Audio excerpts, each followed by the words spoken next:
ओम शांति। आज का दिन है 21 अक्टूबर और बाबा ने आज की मुरली की स्लोगन में कहा है, सर्वशक्तिवान बाप को साथी बना लो तो माया पेपर टाइगर बन जाएगी। तो बाबा कहते हैं कि जब सर्वशक्तिवान बाप साथ है तो माया उसके आगे पेपर टाइगर है।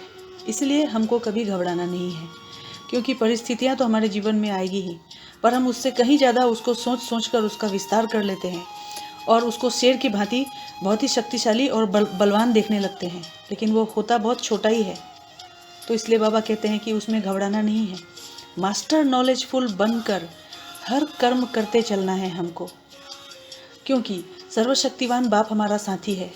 तो उनके साथ का अनुभव हमको सदैव रखना है, क्योंकि साथ का अनुभव सदा ही सहज और सेफ रखता है। अगर हम साथ भूल जाते हैं तो मुश्किल हो जाती है। तो बाबा कहते हैं कि हम बच्चों ने बाबा से सदैव वादा किया है कि साथ रहेंगे, साथ चलेंगे। तो इसीलिए अब हमको बाबा के साथ का अनुभव को बढ़ाना है और जो हमने कहा उसको हमको अनुभव में लाना है, क्योंकि अगर अनुभव नहीं होता तो उसका कारण है कि जो समय प्रति समय हमें जो बाबा से विधियां मिलती है उस विधि के ऊपर हम अटेंशन नहीं देते। और विधि भी बाप द्वारा अनेक प्रकार की मिलती है समय अनुसार, सिर्फ उसको समय प्रति समय हम कार्य में नहीं लगाते हैं। इसलिए जो हमको लाभ होना चाहिए उसके साथ का, वो साथ हमको नहीं मिलता, अनुभव नहीं होता उसका। क्योंकि हम जानते भी हैं साथ है, मानते भी हैं, लेकिन फ़र्क क्या पड़ता है? जानते भी हैं अगर हम और मानते भी हैं तो सब फ़र्क इसलिए पड़ जाता है क्योंकि समय प्रति समय हम उसी प्रमाण से नहीं चलते। माया का फोर्स जो है वो इस कोर्स को भुला देता है कि बाबा हमारा साथी है। तो बाबा कहते हैं कि क्या माया बहुत बलवान है या हम बच्चे बलवान हैं? तो बाबा कहते हैं कि हमारी जो कमजोरी है वही माया है और कुछ नहीं। हमारी अपनी कमजोरी के संस्कार जो है वो माया बनकर सामने आती है। जैसे शरीर की कमजोरी बीमारी बनकर सामने आती है, ऐसे आत्मा की कमजोरी माया बनकर सामने आती है। तो ना हमको कमज़ोर बनना है, ना माया को आने देना है, क्योंकि हम बच्चों का लक्ष्य ही है माया जीत, जगत जीत।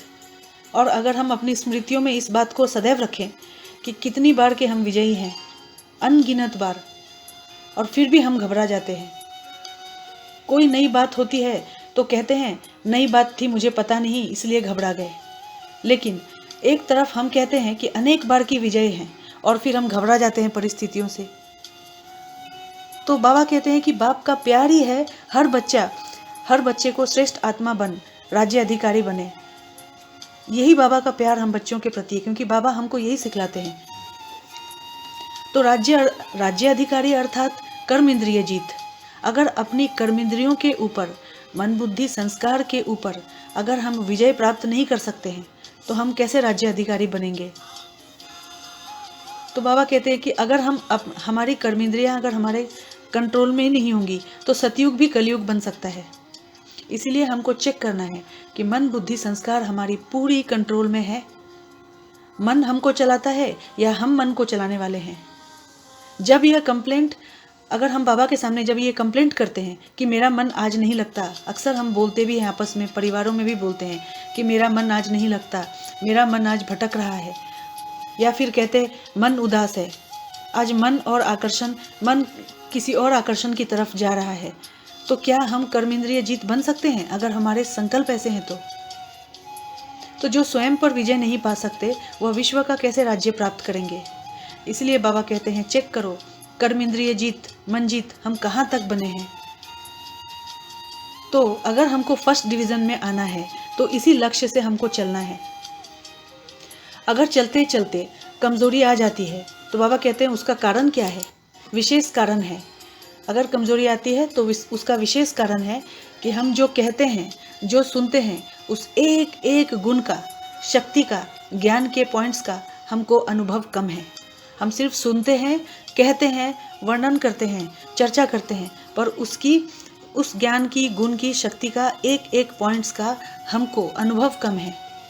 मानो सारे दिन में स्वयं भी व दूसरों को भी हम कितनी बार कहते हैं कि मैं आत्मा हूँ, आप आत्मा हो, शांत स्वरूप आत्मा है, हम सुख स्वरूप आत्मा है। हम ये सारी चीज़ें कितनी बार कहते हैं, अपने स्वयं से भी कहते हैं, सोचते भी हैं और दूसरों को भी कहते हैं, लेकिन चलते फिरते आत्मिक अनुभूति, ज्ञान स्वरूप, प्रेम स्वरूप, शांत स्वरूप की अनुभूति, वह तो हमको कम होती है। तो सुनना कहना ज़्यादा है और अनुभूति कम है। तो इसलिए बाबा कहते हैं कि सबसे बड़ी अथॉरिटी अनुभव की होती है। अगर हम जो भी कहते हैं, सुनते हैं, सोचते हैं, वर्णन करते हैं, अगर हमको उसका अनुभव ही नहीं है तो हमको माया पेपर टाइगर की भांति होते हुए भी हमको वो रियल टाइगर लगेगी। इसलिए बाबा कहते हैं कि जो हम कहते हैं दूसरों से, वो हम पहले अपने आप को अनुभव में लाएं। एक एक गुण का वर्णन करते हैं, शक्तियों का हम वर्णन करते हैं, लेकिन गुण और शक्ति समय पर अनुभव में आए, हमको इसका अटेंशन रखना है। कई तो बोलते भी रहते हैं कि सहन शक्ति धारण करनी चाहिए, सहनशीलता अच्छी है, लेकिन अनुभूति नहीं होती। अनुभूति की कमी होने के कारण हम जितना चाहते हैं उतना प्राप्त नहीं कर सकते। अगर देखें कि जितना किसी से भी अगर हम पूछें कि जितना पुरुषार्थ होना चाहिए उतना है, तो हाँ तो कहेंगे, लेकिन जो जितना मिल रहा है उतना जीवन में व कर्म में अनुभव हो, हमको इसका अटेंशन रखना है। सिर्फ सोचने में अनुभव नहीं हो, लेकिन चलन में, कर्म में, शक्तियों, गुण, स्वयं को हमको हर चीज़ जो भी हम देखते हैं, कहते हैं, हमारे चलन में, कर्म में, शक्तियाँ, गुण, स्वयं को हमको अनुभव हो और दूसरों को वो अनुभव हमारा दिखाई दे। ये सबसे सूक्ष्म महीन बातें हैं, लेकिन हमको इसका ध्यान रखना है कि जो हमको अनुभव हो रहा है, अगर मान लीजिए हमको अनुभव होता भी है, तो वही सारा अनुभव दूसरों को भी दिखाई दे। हमारे अनुभव से उनको भी अनुभव होना चाहिए। बाबा ने एक बहुत अच्छी उदाहरण दिया है बाबा ने कि यदि किसी का क्रोधी स्वरूप होता है, तो जब भी कोई बात होगी तो वह स्वरूप दिखाई देता है, छिपता नहीं है, क्योंकि क्रोधी का चेहरे पे चाल, उसके एक्शन से, उसके चेहरे से वो साफ प्रत्यक्ष होता है उसका क्रोध स्वरूप, चाहे छोटी बात हो या बड़ी बात हो, लेकिन जिसका जो स्वरूप होता है वह दिखाई देता है। तो स्वयं को भी अनुभव होता है और दूसरों को भी अनुभव होता है। हम सभी ने देखा होगा कि जो क्रोध करते हैं, या हम सभी ने क्रोध किया होगा, तो हमारी क्रोध का जो स्वरूप होता है वो हमको तो अनुभव होता ही है, पर हमारे साथ साथ दूसरों को अनुभव होता है। तो फिर हम क्या कहते हैं कि ये है ही क्रोधी, इसका संस्कार ही क्रोध का है, तो संस्कार दिखाई देता है ना। तो इसलिए बाबा कहते हैं कि अगर हमको चलते फिरते, उठते बैठते जो हम सोचते हैं और जो गुण और शक्तियाँ हमें प्राप्त है, अगर हमने उसका एक एक ज्ञान के एक एक पॉइंट का अगर हमने अनुभव नहीं किया है, तो हम जितना चाहे दूसरों को हम कुछ भी कहें, अगर हमारा अपना कुछ अनुभूति नहीं है तो वो दूसरों को भी कुछ अनुभव नहीं होगा। तो इसलिए बाबा कहते हैं कि जो भगवान सर्वशक्तिवान हमारे साथ है और वो सदा ही वो हमारे साथ ही है, तो परमात्मा प्यार हम बच्चों के लिए कितना सुखदायी है। अगर हम उनके प्यार में एक सेकंड भी खो जाते हैं तो अनेक दुखों को भूल जाते हैं और सुख के झूले में झूलने लगते हैं। तो हमको ये चीज़ हमें सदैव अपनी स्मृति में रखना है, क्योंकि दुनिया के हिसाब से आत्माएं कितनी साधारण हैं, हम आत्माएं कितनी साधारण हैं, लेकिन हमारा भाग्य कितना श्रेष्ठ है।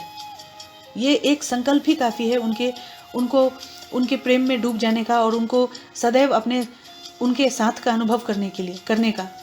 तो जो सारे कल्प में चाहे कोई धर्म आत्मा हो, महान आत्मा हो, लेकिन ऐसा श्रेष्ठ भाग्य न किसी को प्राप्त है और न हो सकता है।